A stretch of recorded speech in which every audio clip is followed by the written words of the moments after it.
Zara Tindall's candid comment on Princess Anne's decision not to grant her royal title.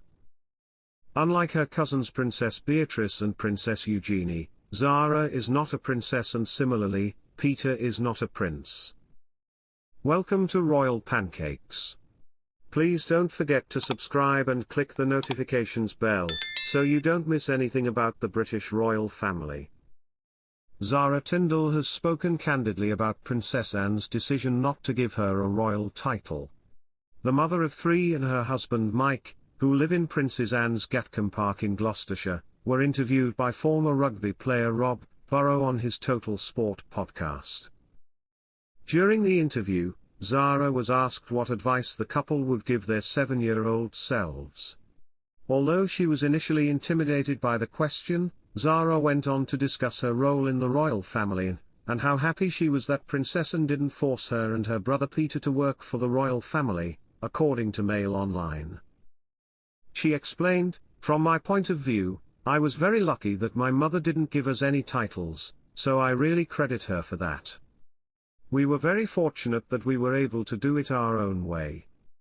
My family also has a great work ethic that I hope they instilled in me and continues to this day. Hopefully we can pass it on to our children.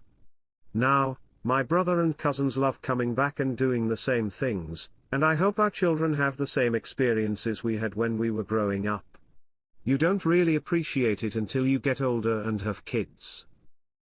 In 1977, when Princess Anne gave birth to her son Peter, she and her then-husband Mark Phillips chose not to bestow HRH titles on their children. They wanted to give them a normal childhood as possible.